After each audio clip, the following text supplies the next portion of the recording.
Buon pomeriggio da parte di Franco Segreto, calcio e mercato, siamo giunti al termine della settimana, siamo a venerdì, cara Vincenza Gallo, 11 settembre 2020, ti ho già presentato, grazie per essere con noi anche oggi. Grazie a te Franco e a tutti quelli che ci seguono. E poi grazie al nostro amico e al nostro collega Francesco La Luna del quotidiano, so che ultimamente stai collaborando anche con Radio Sportive e con Cosenza Channel. Grazie per aver accettato l'invito. Buon pomeriggio a te e a tutti i telespettatori, Franco. E allora, come al solito c'è tanta roba anche oggi e allora io direi di andare a sentire subito alla Gazzetta dello Sport la prima telefonata con il collega che ringraziamo subito, Nicola Binda. Pronto Nicola? Ciao Franco, buongiorno a te, agli ospiti e a tutti gli ascoltatori. Grazie Nicola per aver accettato come al solito l'invito. Allora, cosa vogliamo dire di questa Serie B dopo i calendari? Ho visto che la Gazzetta dello Sport ieri ha parlato degli attaccanti, anche oggi si sta occupando, così come il Corriere Tutto Sport, anche di calcio e mercato a un certo livello. Le squadre che si stanno muovendo meglio, Nicola? Beh, il Monza in assoluto ha giocato in largo anticipo e ha fatto uno squadrone che sarà la squadra da battere, ha fatto grandi acquisti, adesso deve preoccuparsi delle cessioni perché ha una rosa molto molto ampia. Come strategia hanno preferito prima rafforzarsi e poi alleggeriranno una rosa che però si è arricchita di elementi che sicuramente la rendono la grande favorita del campionato. Però dietro aspettiamo, ci sono sicuramente le tre retrocesse che si stanno riattrezzando per provare a tornare in Serie A, sì. E poi ci sono due squadre come Frosinone ed Empoli che hanno già una base forte e adesso devono sicuramente completarla, ma non una base forte. E poi devo dire che questo Pordenone l'anno scorso è stato forse la rivelazione in assoluto, adesso sta cambiando tanto ma sta mettendo dentro pezzi di grande qualità, quindi io devo dire attenzione al Pordenone. Senti un po' Nicola, io vado avanti, poi do la parola anche ai colleghi che sono qui in studio. Per quanto riguarda la situazione Tutino-Palmiero, sembrava tutto fatto appunto con la Salernitana, tra Napoli e Salernitana, poi il Covid-19 che ha colpito il presidente De Laurentiis, ieri c'è stata una frenata, come stanno le cose? Beh, diciamo che Tutino è il pezzo pregiato è un attaccante che tante squadre di Serie B vogliono. Lui aveva espresso il gradimento di andare a Lecce, sì. però c'è da dire che tra società, la Salernitana come sapete di Lotito, fra Lotito e De Laurentiis c'è un certo tipo di rapporto, un po' a causa del Covid e un po' a causa di altre vicende, la strada sembra quella di Salerno e anche per Palmiero sembrerebbe ruota, tanto per cambiare, solo l'anno scorso si erano separati due. Prima di passare alle due calabresi, quindi Regina e Cosenza, vorrei dare la linea un attimo ad Attilio Malena che è con noi collegato via Skype. Attilio, ci sei? Buon pomeriggio. Sì, buon pomeriggio a voi, giusto per salutarvi, un saluto a tutti. Hai sentito Nicola Binda, vuoi aggiungere qualcosa? Cosa bolle in pentola intanto per le calabresi, per Cosenza e per Regina? Poi diamo subito la parola in studio all'amico Francesco La Luna. Sì, sarò telegrafico. Per quanto riguarda il Cosenza dovrebbe essere ratificata quest'oggi la firma di Ingrosso per la difesa, è attesa per la serata di quest'oggi appunto la firma dell'ex virtualmente centrale del Pisa, si avvicina Conè come abbiamo raccontato e come stiamo raccontando da diversi giorni, nonostante ci sia stata una richiesta nelle ultime ore da parte dell'Avellino di Piero Braia al Torino con il suo direttore Salvatore Di Somma. Per quanto riguarda la Regina, oggi un summit che vedremo cosa getterà poi alla fine nuovamente tra l'Avellino, il suo direttore Salvatore Di Somma e Massimo Taibi. La Regina parallelamente impegnata tra entrate ed uscite, si prepara ad accogliere Foloruscia, ufficializzato quest'oggi del Prato, in attesa poi di riscontrare un nuovo attaccante dopo l'arrivo alla Stella Rossa di Falcinelli. Oggi l'attaccante più vicino alla Regina resta Iallo, mentre in difesa è stato individuato il profilo di Tiago Cionek come quello giusto che si è svincolato dalla SPAM. Sentiamo Francesco perché avevi una domanda per Nicola Binda? Sì Nicola, buon pomeriggio. Buon pomeriggio. Senti, ci sono due modi, abbiamo notato in Calabria, per restare in tema regionale, ecco, due modi di fare mercato, ormai l'abbiamo appurato per le due squadre attualmente in cadetteria. Uno è il modo del Cosenza che sta pazientando, sta valutando le diverse opportunità con un direttore come Stefano Trinchera che tu conosci bene e conosci bene anche il suo modo di operare, mentre dall'altra parte c'è Massimo Taibi con la Regina che ha per il momento fatto saltare un po' il banco del mercato assieme al Monza con dei colpi ad effetto. Secondo te in Serie B, prese entrambe le strade, qual è il modo più intelligente di operare? Colpi ad effetto oppure un po' di pazienza in più e un mercato più oculato? Se chi conosce la ricetta giusta sicuramente è un mago e va diretto in Serie A. Ci sono 20 squadre, ci sono 20 strategie, perché ogni squadra ha il suo percorso, ha la sua estrazione, ha le sue ambizioni, ha le sue possibilità economiche. Io credo che ognuno, guardando la propria rosa, le proprie possibilità, cerchi di fare la strategia migliore. La Regina è comprensibile che oggi cavalchi l'entusiasmo della promozione e quindi abbia la forza, la volontà, l'ambizione di crescere ancora. C'è una piazza come Reggio Calabria che la sostiene, è sicuramente una forza, un entusiasmo da cavalcare. Il Cosenza invece è reduce da una salvezza miracolosa. È stata miracolosa il primo anno, perché il primo anno il Cosenza non è mai stato in pericolo, in zona pericolosa. È stato un campionato fantastico, così come fantastico è stato l'ultimo, quando era spacciato prima del lockdown e poi ha fatto una cosa a cui nessuno credeva. Quindi il Cosenza sa che quello è il suo destino, sa che si deve attrezzare per cercare di fare magari come il primo anno, evitare di dover fare ancora una rimonta eccezionale nelle ultime giornate. Però ripeto, ogni squadra ha la sua identità. C'è da dire che in un campionato come la Serie B più qualità hai e meglio è, però la caratteristica che tutte le squadre cercano è quella della corsa, della gamba, perché sicuramente è un campionato molto più veloce, è un campionato in cui rispetto alla Serie C la velocità è superiore, si lotta e si pedala di più, e se a questa qualità unisci appunto le qualità tecniche, allora sei in grosso vantaggio. Tutte le società hanno questa prerogativa, velocità e tecnica abbinate. E allora Nicola, scusami, c'è anche la nostra Vincenza Gallo che vuole porti una domanda. Vai Vincenza. Nicola, assolutamente sì. Nicola, buon pomeriggio. Io più che altro voglio dare anche voce a quelli che sono i commenti che tanto stanno ovviamente già arrivando da parte dei nostri telespettatori. Ti chiedono, a causa della situazione comunque sicuramente difficile del Covid-19 che il mondo del calcio, così come tutti noi ovviamente stiamo attraversando, sappiamo e sai benissimo che si tratta e andiamo avanti a parlare di incassi che sicuramente saranno assolutamente inferiori rispetto agli anni precedenti. Molti allora si chiedono, sarebbe il caso magari anche di proporre un ridimensionamento degli ingaggi?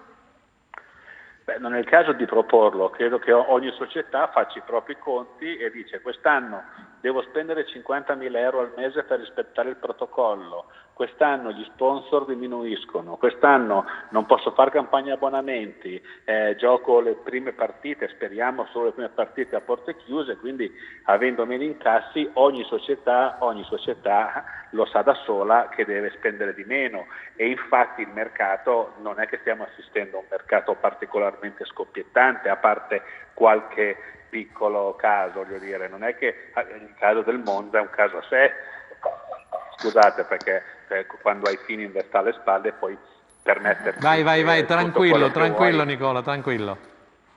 Puoi permetterti quello che vuoi a prescindere dal Covid. Il Pordenone ha delle buone casse, ha fatto un paio di operazioni importanti. Ha preso Dio, mi pare, dal Cittadella, no? O mi sbaglio? Sì, ha preso Dio, ha preso adesso sta prendendo Vicario come portiere, ha preso Falasco, sta facendo Mallamo, sta facendo una squadra molto forte il Pordenone, però ogni società purtroppo deve ridimensionare, perché avendo meno entrate non possono permettersi il budget dell'anno scorso, e quindi è un mercato che sta sicuramente seguendo questa tendenza. Scusami Nicola, sentiamo se c'è Attilio Malena. Se Attilio vuoi chiedere qualcosa a Nicola, poi lo dobbiamo lasciare andare via. Sì, l'ultima curiosità brevemente per Nicola: se a questo punto il format Serie B proiettato al futuro come se lo immagina, che categoria vede in vista della riforma? Si è perso tempo, la riforma non c'è stata, ma che Serie B sarà, da attento conoscitore, da qui ai prossimi anni? Sì, diciamo che la riforma sarebbe potuta essere preparata per poi attuarla l'anno prossimo, no? Perché chiaramente ci vuole un anno di tempo per le riforme dei campionati. Io credo che la strada scelta da Gravina sia quella giusta, quella di introdurre questa fascia semiprofessionistica fra il professionismo e il dilettantismo, perché oggi il salto da una parte o dall'altra è troppo alto, e quindi mantenendo una Serie A a 20, una Serie B a 20 e una Serie C a 20, poi fai questa fascia semiprofessionistica che è un buon cuscinetto per poi andare ai dilettanti. Quindi io credo che la strada migliore sia questa. Vanno messe d'accordo tante cose, tante componenti, il governo, e quant'altro, perché ci sono delle leggi dello Stato anche da considerare, quelle che distribuiscono le risorse alle società per i diritti televisivi, quindi non è un passaggio facile che si poteva fare in 2 giorni, però sicuramente la strada tracciata è questa. Una volta che il calcio troverà la tranquillità necessaria, superato questo maledetto problema del Covid, forse si potrà veramente passare e trovare quella via. Nicola, scusami, giusto per chiudere, mi chiedono alcuni tifosi, sarà difficile, anzi difficilissimo, praticamente sostituire 2 giocatori importanti che ha avuto il Cosenza, che Trinchero è riuscito a prendere lo scorso anno. Parlo di Rivière, naturalmente, e di Asensio, che è tornato al Genoa titolare del proprio cartellino. Ma insomma, non penso che il Cosenza è una società centenaria di attaccanti forti, nelle sue fila ne ha avuti tanto, sono stati sostituiti Gigi Marulla e altri, penso che anche Rivière e Asensio possono essere sostituiti, non ne farei un dramma.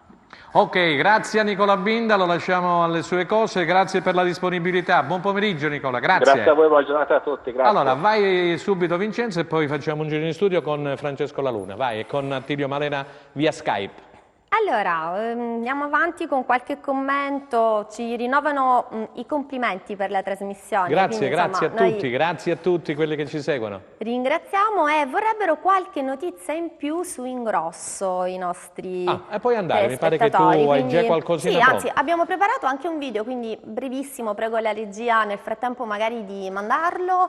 Allora, Gianmarco Ingrosso, ne abbiamo parlato anche nelle scorse puntate. di dimostrare il mio... Difensore del Pisa, classe 89. Eccolo qua. Esatto, eccolo qua, alto 1,86 m, ha collezionato ben 16 presenze con la squadra nero-azzurra, nasce a Gagliano del Capo, è un centrale piede destro, di conseguenza Occhiuzzi potrà utilizzarlo in alternativa e da difensore centrale e da esterno destro. Pesa 100 è tantissimo, sto scherzando, ovviamente pesa circa 80 kg ed è alto 1,86 m.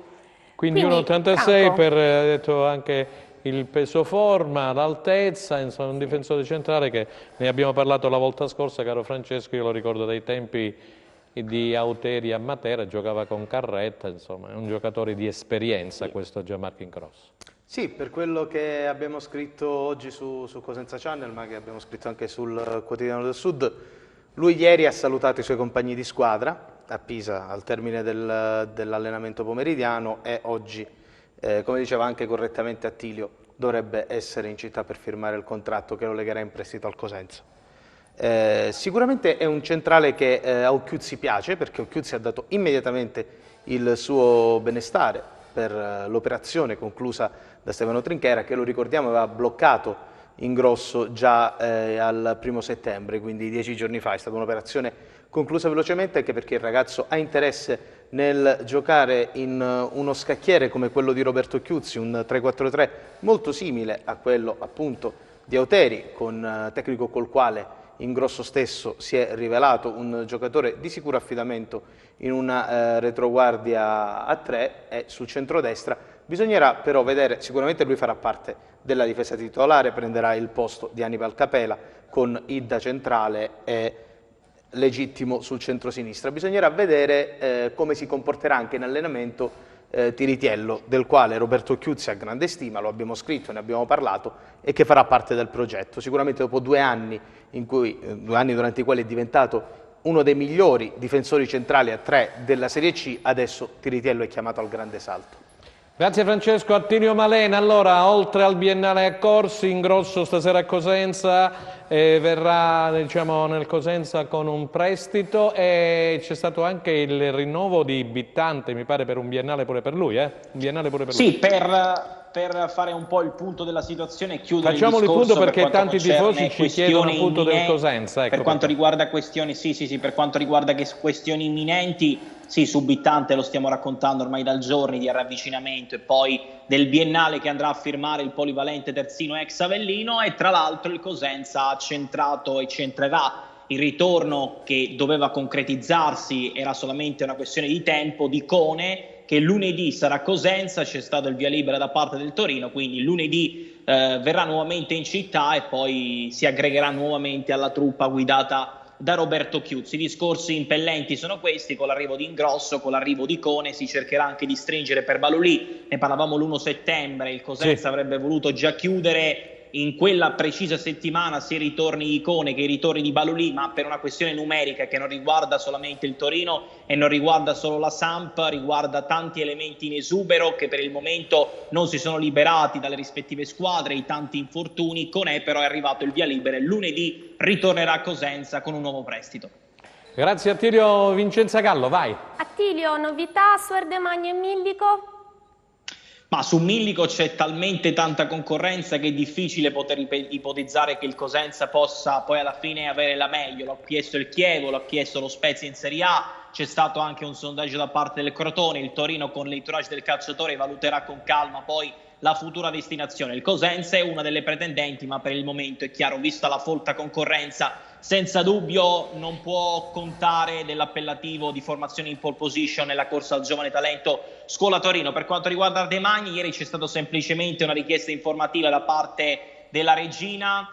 Sul Cosenza non ho riscontri, anche perché l'ingaggio di Ardemagni è altissimo, ma per il momento ci fermiamo alla richiesta di informazioni da parte della Regina. La Regina, che come abbiamo spiegato in precedenza, sta puntando con forza il nome di Iallo, che è l'attaccante più vicino per il momento, ma in orbita Cosenza il nome di Ardemagni per il momento non mi risulta. Ed è sfumato anche quel discorso che era uscito fuori, veramente io onestamente non ci avevo mai creduto, ne abbiamo parlato anche nelle scorse settimane, caro Attilio, quel Sanogo che è finito al Middlesbrough in seconda divisione in Inghilterra. Proprio ieri sera è uscita la notizia sui siti inglesi. Sì, personalmente su Sanogo, essendo legato comunque alla stessa agenzia che poi ha portato Sacco, o più o meno lo stesso gruppo di procuratori che opera in Francia, poi che il Cosenza abbia potuto avere una richiesta di informazioni, quella non ci nega a nessuno, per carità. No, assolutamente. Poi è chiaro che la pretesa economica era una pretesa economica importante e il Cosenza, logicamente, facendo due conti, probabilmente non ha ritenuto di dover investire una parte importante del budget su Sanogo. Benissimo, sentiamo le domande che arrivano in studio.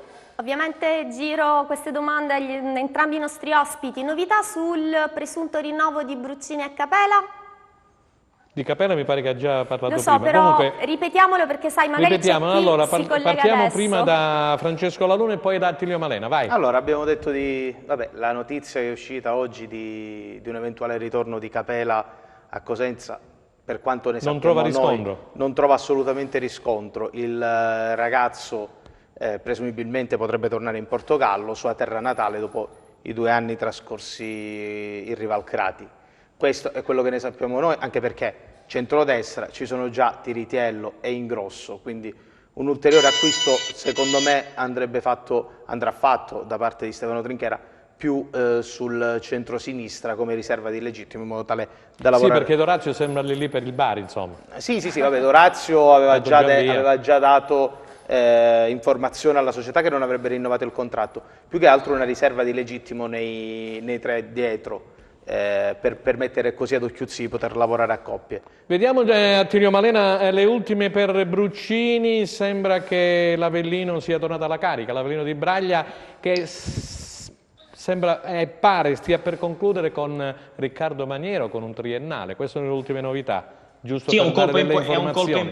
sì, è un colpo importante che ha già ufficializzato l'Avellino insieme per scalare la vetta e raggiungere e sognare nuovamente per il Pinia la Serie B. Per l'Avellino è senza dubbio un'operazione da sottolineare. L'Avellino aveva chiesto anche Cone al Torino, chiaramente la priorità poi è andata alla Serie B per quanto riguarda la futura o la nuova vecchia destinazione che dir si voglia per Cone. L'Avellino è da tempo su Bruccini, però è chiaro che Bruccini ha un legame talmente forte con il Cosenza che riguarda il mercato, riguarda la piazza, riguarda il tutt'uno che si è venuto a creare con i tifosi, e poi non dimentichiamo soprattutto l'aspetto più importante, che è un elemento fondamentale dello scacchiere tattico di Roberto Chiuzzi, per cui con i soliti tempi da Cosenza, con molta calma, credo che poi alla fine lo scenario più plausibile sia quello di andare avanti insieme, di un rinnovo di contratto, nonostante poi dall'altra parte Bruccini possa contare su un'offerta importante da parte dell'Avellino, ma la Serie B fa sempre gola anche allo stesso Bruccini. Attilio, io Vai Vincenza. mi inserisco un attimo, mi chiedono ancora novità per quanto riguarda Koulibaly, potrebbe arrivare in prestito al Cosenza e si vocifera qualcosa anche di un ipotetico ritorno di Fiordilino?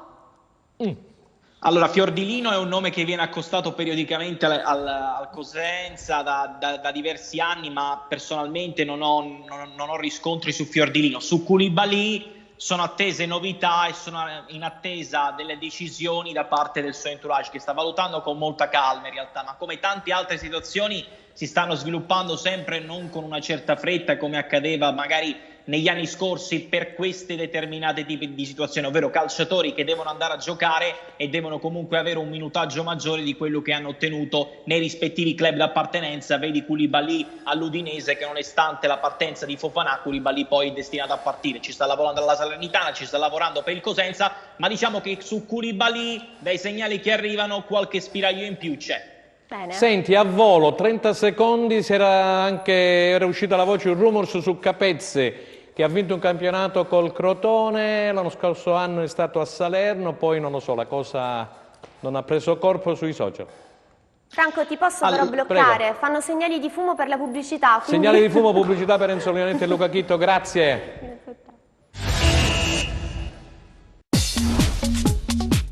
Cerca Teleeuropa sul tuo Play Store o Apple Store e scarica la nostra app.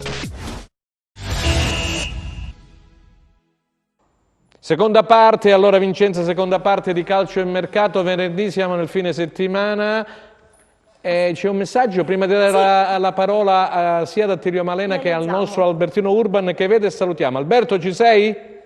Sì, eccomi qua. Ciao, buongiorno. Grazie per aver accettato l'invito da Cava dei Tirreni, sei ancora in vacanza, allenatore senza panchina, te la troveremo noi una panchina, tranquillo. Vai Vincenza! Bene, leggiamo un messaggio, buon pomeriggio a voi tutti, come dicono gli addetti ai lavori, quest'anno sarà un campionato di B tostissimo. Mi auguro che Guarascio lo comprenda e che non indebolisca l'organico ma lo rinforzi. I miracoli non accadono sempre e la salvezza conquistata all'ultima giornata è stata un vero e proprio miracolo sportivo. Forza Lupi sempre e comunque.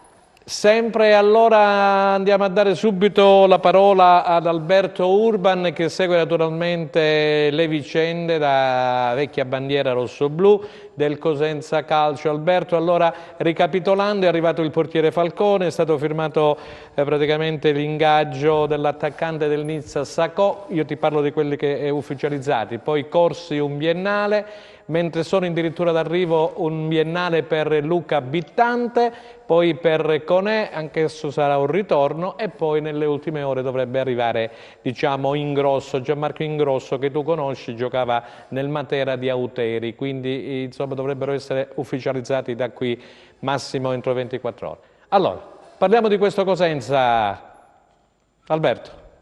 Ma io dico siamo ancora un po' in ritardo, ecco, il campionato alle porte, mancano 15 giorni. Sì. E abbiamo una decina di giocatori importanti in ritiro, adesso in questi giorni, con oggi sono entrati in squadra 3-4 giocatori, ma io credo ci vogliono altri 2 difensori, 2 centrocampisti, un paio di importanti e quella punta in doppia cifra perché, come diceva prima nel messaggio l'amico tifoso, l'amico Massimo mi pare, no? Che salutiamo Massimo, sì. Delle Salvi, sì. Non sempre si possono fare i miracoli. L'anno scorso devo dire che Trinchero è stato molto bravo nel mercato di gennaio, anche se in ritardo, però questo non dipendeva da lui. Ha preso dei giocatori importanti che poi sono stati determinanti. Quest'anno è un campionato difficilissimo. Andiamo a vedere le squadre promosse: Vicenza, Regina, Monza e Reggiana. Sì. 4 squadre di un passato illustre e con delle società veramente che hanno investito parecchio quest'anno. 3 squadre che sono retrocesse: Brescia, Spal, Lecce, che hanno tanta voglia di ritornare in Serie A. Dunque, se non siamo pronti per l'inizio del campionato, poi veramente viene un po' duretta. Io mi auguro che in questa settimana o massimo nella prossima possano arrivare questi giocatori per fare la rosa e dare a disposizione al mister Roberto Chiuzzi una squadra da poter allenare e di essere pronto per il campionato. Grazie per questo intervento. Sentiamo se c'è qualche domanda. Passiamo la parola a Francesco Laluna e dopo subito ad Attilio Malena. Allora, in molti, partendo sempre da quello che abbiamo detto finora, che è sicuramente un momento di forte emergenza, vorrebbero lanciare una proposta, quindi è giusto anche dar voce a una proposta, sentiamo queste proposta. Belle iniziative. Molti dicono, data la situazione particolare, difficile, di sofferenza, perché noi tifosi non cominciamo a dare delle piccolissime quote, quindi dei soldini alla società per aiutare il presidente Guarascio a fare una squadra sempre più in forma e quindi sempre migliore? Allora, io faccio rispondere, io ho già risposto tante volte, faccio rispondere Francesco Luna, vediamo come inquadra questa situazione che mi pare fu lanciata anni fa da Cosenza nel Cuore. Salutiamo gli amici, l'avvocato Aprile, Antonio Palla e tutti quelli che fanno parte appunto di Cosenza nel Cuore. E poi volevo sentire anche Attilio Malena. Vai Francesco.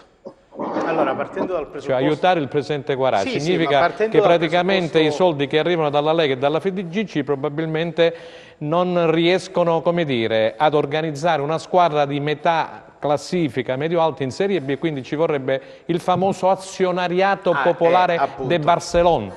Appunto, si fa tanto parlare di questo azionariato popolare, attenzione a usare questa parola un po' a sproposito, nel senso, ci sono tante società, il Barcellona in primis, per parlare di altri livelli, ma anche, se non vado errato, il San Paoli, che è una realtà che io apprezzo tantissimo, più per ideologia politica in realtà che calcisticamente, che vivono di azionariato popolare.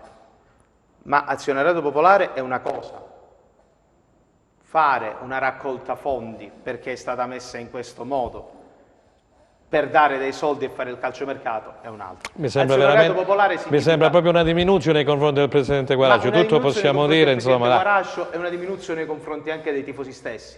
Azionariato popolare significa acquistare delle quote della società. Ma loro parlavano di acquistare delle quote, mi pare, no? Sì. Parlavano di acquisto di quote, forse ecco perché. Ecco, allora l'acquisto delle quote è già diverso il discorso. L'acquisto delle quote è diverso, che è una cosa proposta appunto dall'associazione, come dicevi tu, Cosenza nel Cuore, che ha un senso, perché diventi coproprietario di una società di calcio che è la tua squadra del cuore e già diventa una cosa un po' più regionale. Però non mi sembra fattibile in una città nel calcio italiano. Sembra una cosa un po' alle volte forzata, come a cercare di dire le diamo una mano a noi Presidente, spenda di più, le diamo una mano a noi Presidente, spenda di più, però poi alla fine c'è una proprietà che noi conosciamo essere solida economicamente. Come no? Perché possiamo girarci attorno, possiamo dire quello che vogliamo, ma i soldi ci sono e per fortuna non c'è odore di fallimento da qua ai prossimi anni, almeno ci auguriamo, dopo tutte le vicissitudini passate al Cosenza. C'è una società forte, piuttosto che dire, per questo io poi spesso sui miei social, e tu hai avuto modo di leggere, al di là del mio profilo giornalistico, ma da un profilo personale, ho modo di sfogarmi. Perché a Cosenza spesso si crea una crociata contro il giornalista in tutti i sensi. Nel senso, se io dico che non sono stati fatti degli acquisti, e allora è un modo continuo di criticare la società, eccetera, eccetera. Se invece io dico che gli acquisti sono stati fatti, e allora io tiro le parti alla società. Ovviamente non è vero né stare da una parte né dall'altra, però attenzione al voler svilire una cosa importante come l'azionariato popolare. Se viene fatto bene è essenziale, perché i tifosi partecipano della società. Mi fai sentire per cortesia Alberto Urban, su questo voglio sentire proprio la sua idea, su questa proposta che è arrivata da alcuni tifosi. Alberto? Secondo me sono improponibili nel nostro calcio queste. Il tifoso secondo me può stare vicino vicino alla società, facendo gli abbonamenti, andando allo stadio, portando dunque parecchi quattrini alla società con gli incassi, anche se in questo momento purtroppo sì. Questo non è possibile, però voglio dire, azionariato popolare, voglio dire, è una cosa difficilissima da mettere in pratica nel nostro calcio. Sentiamo Attilio Malena. Attilio. Sì, sono d'accordo con Alberto che i tifosi siano vicini alla squadra, non può essere altro che un bene per la società stessa, però un conto è star bene facendo gli abbonamenti, facendo sentire sempre la propria vicinanza, e un altro conto è partecipare alle decisioni fattive di una società. Noi non dobbiamo mai dimenticare che una società di calcio non è semplicemente una società di calcio oggi, una società di calcio è un'azienda in piena regola, e nelle aziende in piena regola serve competenza e servono gli uomini giusti al posto giusto, anche perché il calcio di oggi purtroppo non si può improvvisare, perché se improvvisi rischi poi di disperdere tutto quello che hai creato nel corso degli ultimi anni. Per cui una società di calcio non deve essere vista come un'organizzazione in cui tutti possono entrare, può entrare solo chi ha delle competenze specifiche e settoriali in maniera economica e in maniera sportiva, per cui che i tifosi, ripeto, stiano vicini alla squadra, questo non può fare altro che piacere sia alla presidenza che altro, anche perché in questo caso i tifosi del Cosenza penso che negli ultimi anni nella loro storia abbiano dimostrato di non essere secondi a nessuno. Benissimo, allora vai Vincenza, perché abbiamo tantissimi WhatsApp, messaggi che arrivano, speriamo di leggerne tanti questo pomeriggio, no? Cerchiamo di leggerli tutti per quello che c'è possibile. Attilio, Antenucci Buà, novità? Buà, Eugen Buà della Roma Primavera, 2 crociati rotti, poverino, è stato sfortunato sto ragazzo. Rido per Antenucci non perché non sia un giocatore importante, perché tante società si sono avvicinate alla sua richiesta di ingaggio, e possiamo dire tranquillamente che per il momento è una richiesta di ingaggio, senza entrare nel merito e nel dettaglio, la definirei fuori portata per il Cosenza e per tante altre formazioni, probabilmente il 50-60% delle formazioni di Serie B. Dall'altra parte per Buà, abbiamo svelato ieri in retroscena, non ci sono grandissime novità, se non la richiesta fatta dal Cosenza di informazioni di prestito alla Roma sia per Buà che per quanto riguarda Antenucci, ma non ci sono sviluppi e risvolti immediati pronti ad essere concretizzati. Ancora? Guarda, noi abbiamo aperto alla grandissima. Possiamo parlare un po' di calciomercato, di quello che dovrebbe... Agli attaccanti, novità per quanto riguarda gli attaccanti, centrocampisti. Gli attaccanti di cui parlava Danilo Pagni l'altro giorno, il direttore, sono quelli che servono ad una squadra poi per finalizzare i gol. Gli attaccanti, il nome dell'attaccante con cui ha fatto il direttore è un nome che prenderei anche domani mattina, riguarda il nome di Pettinari, ma le cose immediate, le cose che il Cosenza, le trattative che il Cosenza sta concretizzando sono quelle che abbiamo raccontato, ovvero il pronto ritorno lunedì di Cone, la firma di Ingrosso, il rinnovo di Bittante. Non ci sono da sottolineare. L'attaccante, te lo dico io, quasi certamente arriverà dall'estero, pure lui, dai. È una strada che il direttore sportivo Stefano Trinchera sta battendo, ma ribadiamo il concetto. Oggi nel mercato attuale pazientare rischia di fare la differenza, perché se già nei mercati precedenti, nelle sessioni precedenti, gli ultimi giorni poteva succedere di tutto, con i tantissimi elementi in esubero che hanno tante formazioni anche di Serie A, negli ultimi giorni potresti ritrovarti con delle occasioni talmente importanti per cui credo valga la pena aspettare, anche perché le sorprese, ripeto, in questa situazione sono all'ordine del giorno. Vale la pena di aspettare, dice Attilio Malena, quindi un mercato di attesa. Alberto Urban, ti senti di dare un consiglio al presidente Guarascio, che è persona per bene, intelligente, non si lascia sfuggire mai la situazione sotto mano anche col Covid, eccetera, molto oculato per quanto riguarda le spese e gli ingaggi. Vai. Ma io credo che il Presidente adesso deve fare un piccolo sacrificio, specialmente per una punta centrale. Bisogna andare su una punta veramente a doppia cifra. C'è Iemello, Pettinari, Ciardemagni, Galano, Mancuso, faccio dei nomi di... Sì, ho capito, quelli più... di Serie B. Purtroppo bisogna spendere qualcosina in più, perché sappiamo che avere una punta centrale che ti può fare 12, 15, 20 gol sono fondamentali per la salvezza. Dobbiamo pensare anche che dobbiamo sostituire Asensio, Rivieri, che sono state delle pedine che veramente ci hanno portati alla salvezza. Dunque lì bisogna fare un sacrificio maggiore. Vincenza. Mister, un tifoso del Crotone ti chiede che proprio lì appunto casa di Pitagora hanno proposto di sottoscrivere gli abbonamenti anche se lo stadio dovesse rimanere chiuso. E questo è un altro discorso. Pensi possa essere una buona idea magari da proporre a tutte le squadre calabresi e non? Alberto? Io dico questo è un segnale importante, bellissimo, voglio dire. Bravo, questo sì.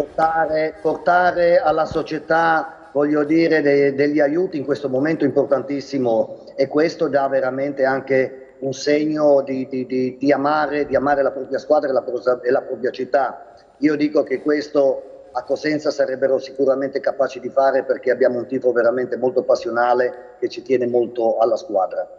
Sentiamo Francesco La Luna. Boh, non lo so, ho sempre l'impressione che queste cose siano un po' forzate. È vero che il momento è quello che è, però cioè, pagare un abbonamento per non vedere neanche una partita, per quanto possa questo essere... non lo sappiamo, perché poi fino a ottobre... No, assolutamente, però il rischio, vista la risalita dei casi, c'è. Sì, come che no, purtroppo che possano essere vietati ancora gli assembramenti o comunque chiusi gli stadi. Non lo so, mi sembra sempre molta fuffa. Fra l'altro Cosenza, lo ricordiamo, Franco, tu che sei più memoria storica di me, non è una piazza tanto predisposta all'abbonamento. Sicuramente, però insomma sì, in questa situazione di emergenza, come diceva Albertino Urban, per dimostrare l'affetto, la passione, la vicinanza ai colori rosso-blu, si potrebbe anche fare. Dirò di più che c'è stata può essere anche uno sprono per il Presidente questo, no? Far vedere proprio questa vicinanza da parte del tifoso. Non credo sia una cosa difficilissima da fare. E infatti se a Crotone già hanno proposto questo tipo di discorso, si potrebbe fare giustamente, come diceva il tifoso che ci ha scritto e però Carletto, perdonami Franco, Vincenza anche nelle altre città calabresi. Mi perdonerà anche Mister Urban, io voglio porre l'accento su una cosa. Prego. 20.000 a Cossuttirol, 10.000 col Venezia, le persone fuori dallo stadio ad aspettare la squadra nonostante le porte chiuse prima della partita con la Juve Stabia, la festa fuori. Io capisco che possa essere un bellissimo segnale da dare al Presidente, ma quanti altri segnali bisogna dare? Stiamo parlando di una tifoseria che, al di là... Una delle prime in assoluto in Italia per quanto riguarda non solo la B, ma anche per la A. Sulle trasferte 2 anni fa fu una delle prime in assoluto, capace di portare quasi 1.000 persone a Perugia. Io ero là allo stadio perché ho studiato lì e l'ho visto, al di là del fatto che ci siano cosentini, credo, in tutto il mondo, però... Malena, vai Malena e dopo Vincenza. Sì, sarò brevissimo su questo. Noi non dobbiamo nemmeno dimenticare il momento storico in cui viviamo, quando poi sentiamo dire di gente che va a regalare una determinata cifra per star vicino alla società. Il calcio è la cosa più importante tra le cose meno importanti, diceva qualcuno più importante senza dubbio di me. C'è tanta difficoltà per andare avanti e non dobbiamo banalizzare, non è una questione che riguarda il calcio e si interfaccia poi con la politica. Oggi credo ci siano altre necessità per una larga fetta di persone purtroppo che non riguardano il stare vicini alle formazioni. Credo che il tifoso giustamente venga comunque accolto con una certa predisposizione. Non tutti hanno questa possibilità, questo è il concetto, per cui ipotizzare un azionariato popolare con 2 o 3 persone, 4, 10, 20 persone, credo che una larga fetta di tifoseria che riguarda Cosenza, che riguarda purtroppo la nostra amata Calabria, abbia altre necessità e viva come il calcio semplicemente come un hobby. Purtroppo è brutto dirlo, ma credo sia la realtà dei fatti. Chiarissimo il concetto di Attilio Malena. Volevo aggiungere che proprio ieri c'è stata al CONI una riunione tra il presidente del CONI Giovanni Malagò e il presidente della FIGC Gravina. Sicuramente Francesco La Luna l'avrà seguito, così come Attilio Malena.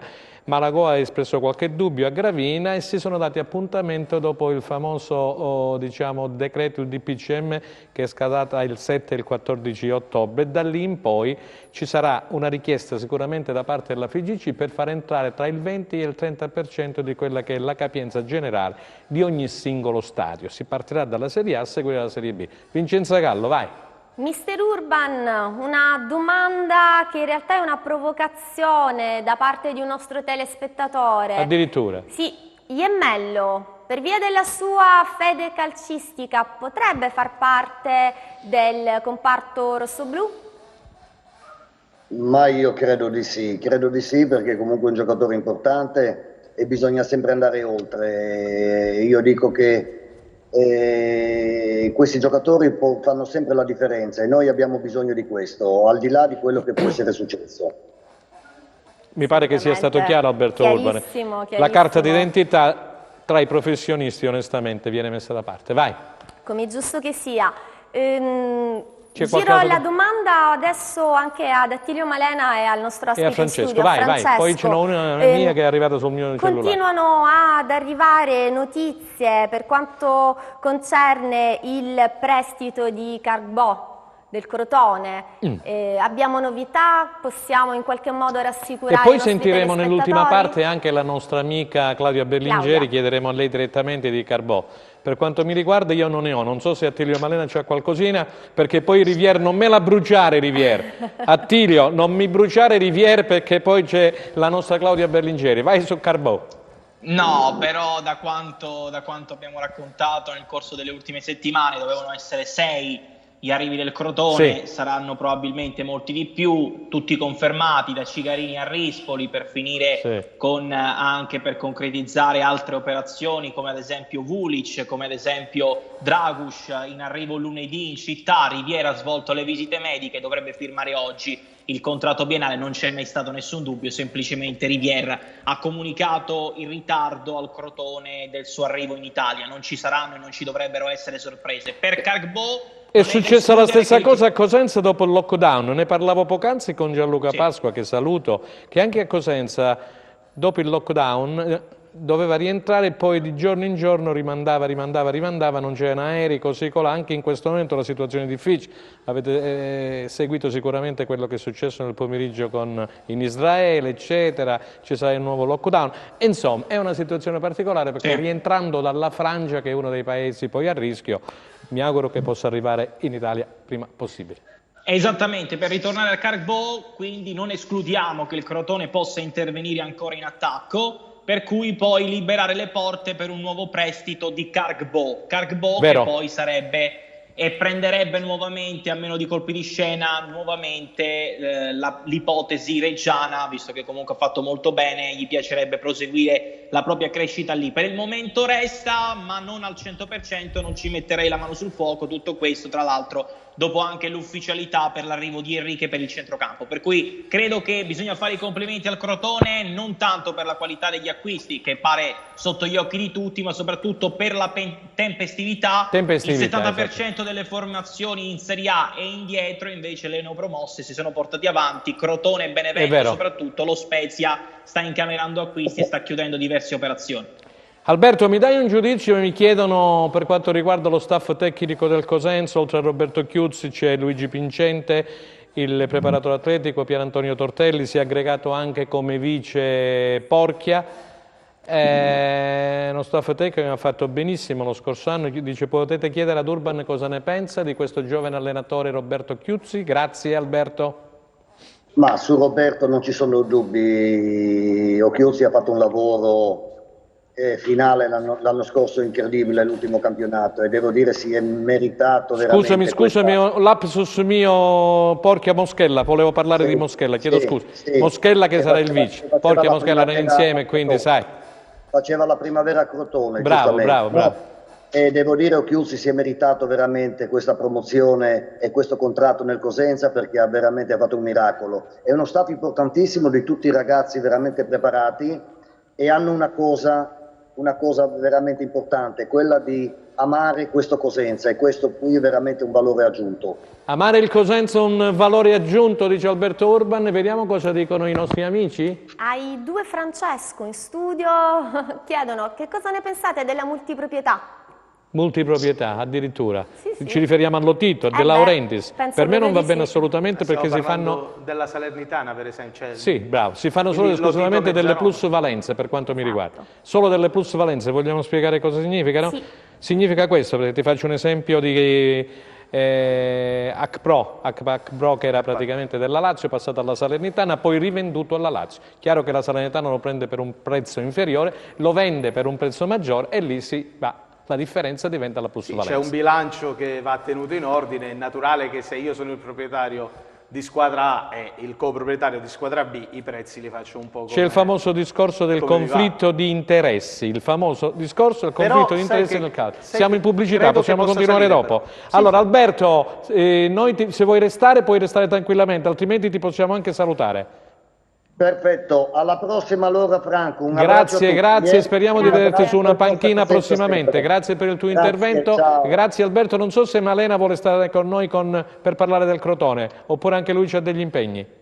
In questo momento devo scappare, ci rivediamo lunedì volentieri. Benissimo, grazie Attilio, come al solito puntuale e preciso. Buon lavoro, grazie. Pubblicità, restate con noi.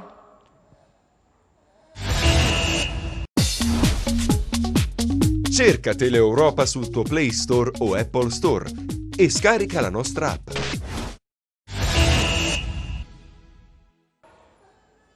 Stavo leggendo tantissimi messaggi che ci arrivano, giriamo il tutto anche al nostro direttore Attilio Sabato, perché molti ci chiedono, domani considerato che si giocherà la partita amichevole tra il Cosenza e la Vibonese, cara Vincenza, allo stadio Guido Di Poeto della Mezia alle 16:30, se c'era possibilità vedremo nelle prossime ore quello che praticamente il direttore e la redazione sportiva tutti insieme potremo praticamente, come dire, se si riuscirà a mettere su qualcosina. Vai. C'è una precisazione da parte dell'avvocato Aprile, mi pare, di Cosenza nel Cuore. Vai prima di dare la linea alla nostra Claudia Berlingeri a Crotone. Lo salutiamo e lo leggo. L'Associazione Cosenza nel Cuore da tempo ha chiesto ufficialmente l'acquisizione di quote societarie del Cosenza. Inoltre l'associazione è nel Comitato Nazionale insieme a tante altre associazioni quali Roma, Parma, Torino su tutte, che ha presentato una bozza di legge per dare un quadro normativo. Salutiamo l'avvocato Antonella Aprile e lo ringraziamo sempre per queste puntualizzazioni importanti. Benissimo, e allora vediamo se c'è Claudia Berlingeri. Nel frattempo stavo leggendo qualcosa che ci chiedono per quanto riguarda il discorso delle rende, perché c'era, mi pare, l'appello per quanto riguarda il discorso della doppia proprietà. Se il rende calcio, oltre a fornire uomini importanti come ha fatto, validi e preparati al Cosenza, come ha fatto con Occhiuzzi, ci sono delle novità in corso, c'è qualcosa insomma che possiamo raccontare ai nostri al momento no, penso che ci vorrà la prossima settimana, perché il rende sta aspettando quello che verrà fuori dalla presunta combine tra appunto il Picerno e il Bitonto. Ci sono 4 squadre che aspettano la riammissione, 4 per 2 posti in Serie C, che sarebbero il Foggia, il Rende, il Bisceglie e il Cerignola. È una palla che si stanno praticamente passando da una parte all'altra, presente la FIGC e Ghirelli, Ghirelli alla FIGC, la FIGC a Ghirelli.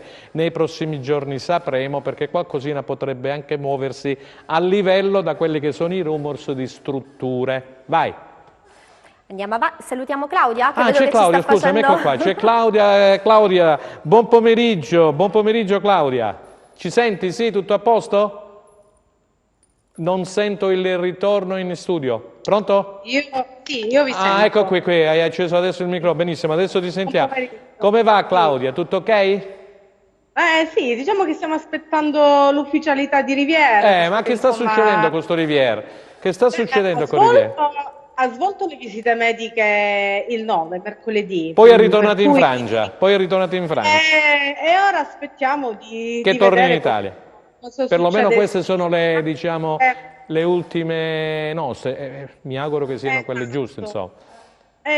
Anche perché poi ci sarebbe il tampone da effettuare, per cui insomma non è che arriva subito e si aggrega immediatamente alla squadra. È vero, passeranno 3-4 giorni. Può darsi che poi in serata qualcosa maturi, al massimo domani mattina, insomma, dai. Esatto, quindi noi ci aspettiamo, anche perché è pronto il biennale con opzione per il terzo anno, insomma... Sì. Ma problemi non dovrebbero essercene assolutamente, saranno problemi di burocrazia. Sì, assolutamente. Intanto ieri sera alle 11:15 è arrivata l'ufficialità per Rojas, ha fatto un quadriennale, operazione che è costata 1,5 milioni più 200.000 di bonus, più il 5% sulla futura vendita. Per cui di questo ragazzo se ne parla un gran bene, è in classe 2002, un centrocampista, e insomma se ne parla un gran bene dagli addetti. Vero, diciamo che il direttore Ursino con Raffaele Vrenna Junior e il papà, che salutiamo, insomma, come diceva giustamente prima Attilio Malena, hanno messo a segno dei colpi importanti, interessanti, però sono andati sulla tempistica, tant'è che Giovannino Stroppa aveva chiesto subito dei rinforzi e mi pare che siano arrivati tutti, è arrivato anche Rispoli, Cigarini, gran bel centrocampista, hanno fatto veramente, stanno facendo un ottimo lavoro. Vai Claudia. Sì, assolutamente, era questo che insomma chiedeva Mister Stroppa, anche perché il 20 si scende in campo, domani ultima giornata di ritiro, una doppia seduta, poi domenica l'avranno di riposo e lunedì torneranno in città ad allenarsi al centro sportivo Antico Borgo, per cui poi avranno una settimana per iniziare a preparare la partita in casa del Genoa, per cui insomma bisogna stringere i tempi. La società si è mossa molto bene, perché finora ha raggiunto tutti gli obiettivi che si era prefissati, ma ce ne sono ancora diversi da centrare. Lunedì arriverà Dragus, un attaccante rumeno del 99 dallo Standard Liegi, se ne parla anche di questo ragazzo molto, molto bene. Ieri è stato il primo allenamento di Edoardo Enrique, arrivato in prestito con diritto di riscatto fissato a 4 milioni di euro, un mediano, ma può essere anche utilizzato come esterno sinistro. Bene. Insomma, senti, di Magaglians dell'Ajax che mi dici? Che profilo è Magaglians? È un ragazzo molto, molto interessante, un difensore che sicuramente entra negli schemi di Mister Stroppa. Vediamo ancora, non chiaramente, gli allenamenti sono in ritiro, sono a porte chiuse, per cui non sono abbiamo tutti a porte chiuse, è vero. Di vederlo all'opera, però attraverso i video della società che insomma mette sul sito si sono visti già dei movimenti interessanti. buoni, insomma.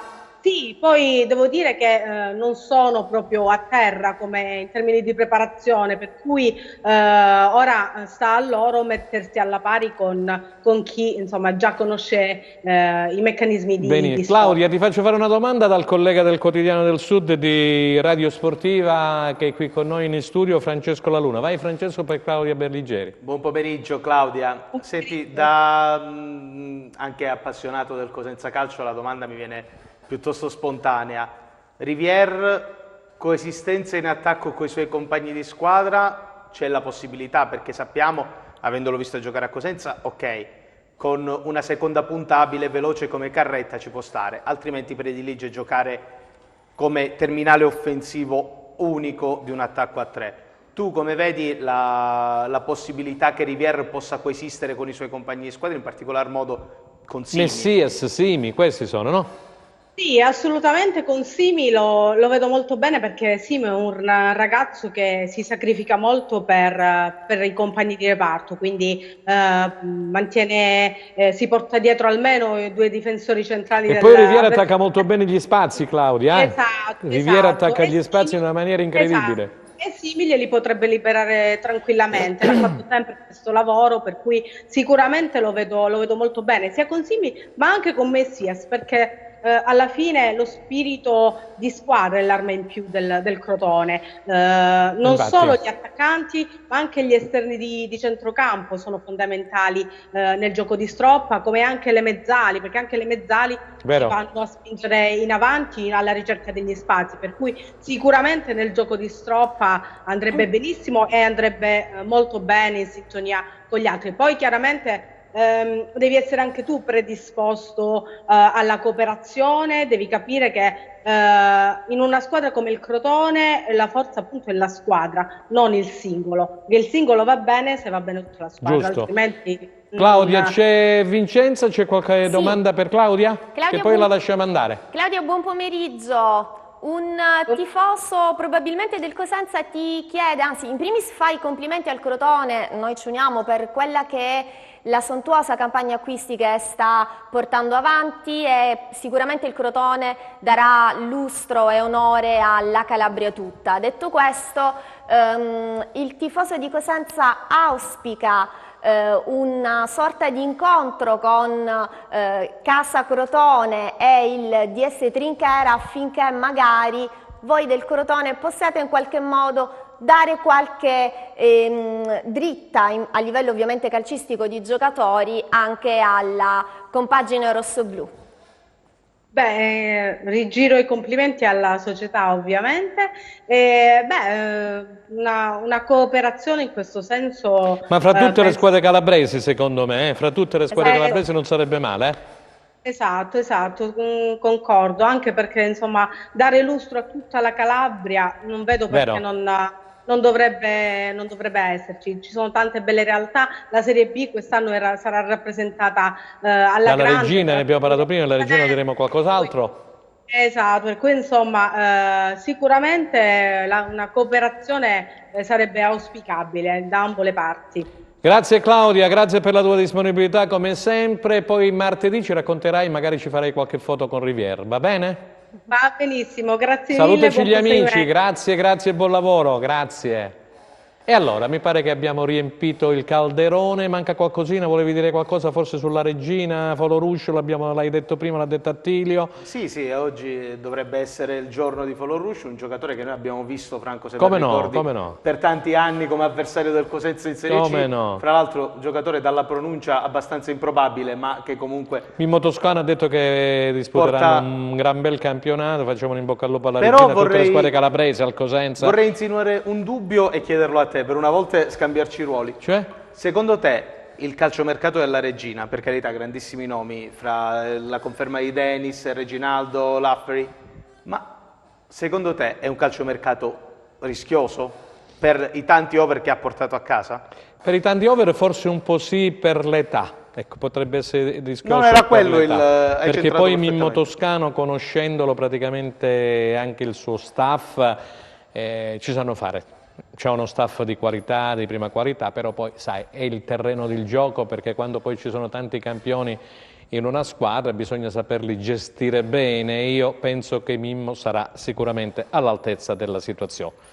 Quindi facciamo un in bocca al lupo alla Regina per quello che ha fatto, per quello che andrà a fare, e naturalmente torniamo al Cosenza, perché gli ultimi minuti ci chiedono ancora i nostri telespettatori di fare praticamente un consuntivo, perché qualcuno si è perso la prima parte, è stata molto interessante con Nicola Binda della Gazzetta dello Sport, con Attilio Malena, abbiamo messo su tante idee, tante situazioni, abbiamo dato le ultime da calciomercato che volevo far riassumere appunto al collega Francesco Laluna. Francesco, mi permetto anche di aggiungere una domanda al volo, se hai anche novità sulle condizioni dello stadio San Vito Marulla. Ma non ci dovrebbero essere problemi, mi dicono. No, ma sono i soliti lavori estivi. I soliti lavori, per il 26 sarà sicuramente a posto. Figuriamoci il presidente Guarascio, meticoloso com'è, non ha messo in conto il fatto che il Cosenza avrebbe potuto giocare la prima di campionato al San Vito e quindi per il 26... non ci sarà assolutamente un Cosenza Verona bis. Non mettiamo questi... Non esiste. Tutti gli stadi in questo momento sono tutti sottosopra.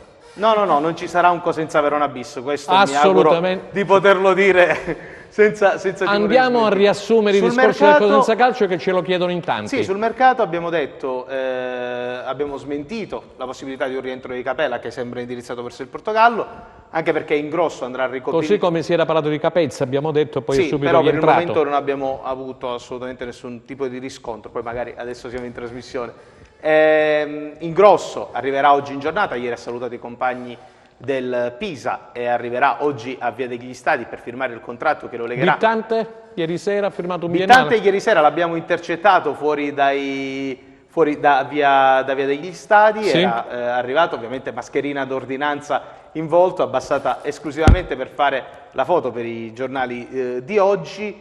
La Regina ha preso Del Prato, ufficiale, Del Prato alla Regina, Del Prato. Bittante è arrivato, ha firmato un contratto, il prolungamento di contratto di 2 anni, così come è stato anche per il capitano Angelo Corsi, e come dicevamo a inizio trasmissione, ma sia con Cosenza Channel che con il quotidiano, l'abbiamo anticipato circa una settimana fa. Sono i giorni decisivi per Cone, che dovrebbe arrivare lunedì.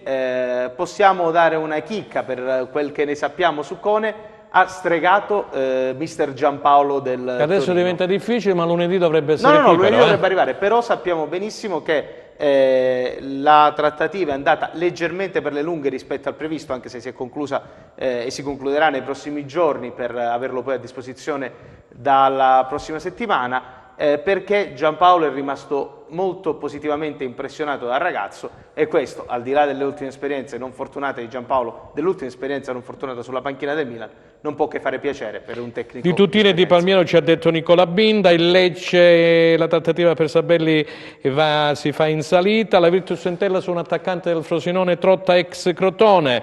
La Spalla ha ceduto Meneghetti. Il Brescia in pole position per un mio pallino ragazzo del Cagliari. E insomma, diciamo che il calciomercato sta entrando nel vivo. Vai Vincenza, abbiamo dato le ultime anche delle altre squadre. Del Prato proviene dall'Atalanta, mi chiedevano. Gran bel giocatore, proviene dall'Atalanta. Vai. Francesco, novità su Moreo?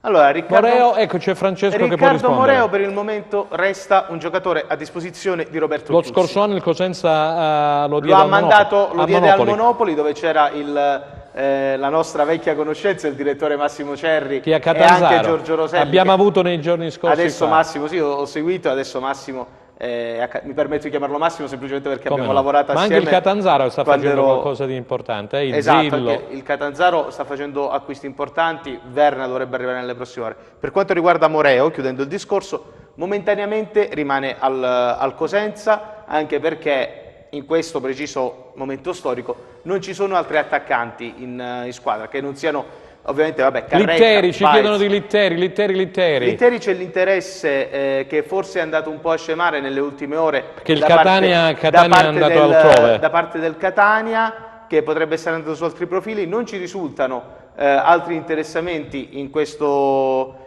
frangente, ma sicuramente nelle prossime settimane, se non ci dovesse essere... Dicono che si stia allenando veramente bene, che sta bene fisicamente. È probabile che per il momento possa far parte di questa rosa, salvo poi eventualmente salutare con colpi dell'ultimo momento. Attenzione, dicevi correttamente tu, al mercato estero per quanto riguarda l'arrivo di un colpo, di un attaccante. Ma sai quello che fa rabbia? Mi scrivono i tifosi e fa rabbia veramente poi vedere Raul Asensio premiato per il miglior gol della Serie B della scorsa stagione, la rovesciata della vittoria in trasferta a Livorno, poi Riviere che va al Crotone. C'è molti giocatori che sono venuti a Cosenza, è un peccato non averli trattenuti. Questo ci chiedono i tifosi. Però era difficile, lo sapevamo dall'inizio. Allora, su Riviere sappiamo bene come è andata. Riviere lo sapevamo già. Un anno. Lui ha detto io firmo Mi per chiedono un anno. Perché Asensio è tornato al Genoa.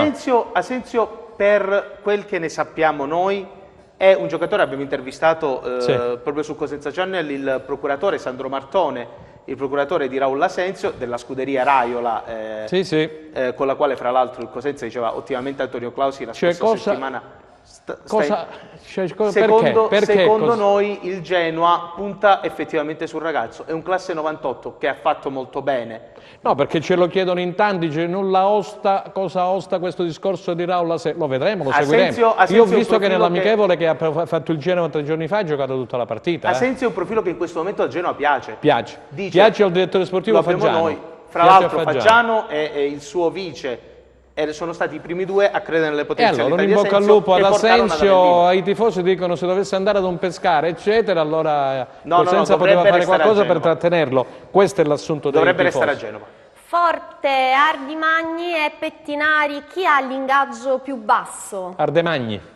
Ardemagni in realtà prende comunque una bella... Sì, però da quelle che sono le cifre di Pettinari è stato come vice capocannoniere dopo Simi mi pare in Serie B, allora sì, Pettinari siamo sui 5. È salita molto come quotazione. È forte, ma al di là dell'ingaggio questi sono anche l'età, mi pare che Ardemagni ha 33 anni, è dell'87, quindi è il più avanti nell'età dei tre, se non vado errato. Sicuramente sono tre profili. Ardemagni non abbiamo avuto riscontri di un interesse del Cosenza per quanto riguarda noi, abbiamo provato a contattare ma non c'è stata data conferma di un interesse del Cosenza da parte dell'entourage del calciatore, quindi per il momento sono magari non escludiamo che ci sia stato un abboccamento, ma non crediamo.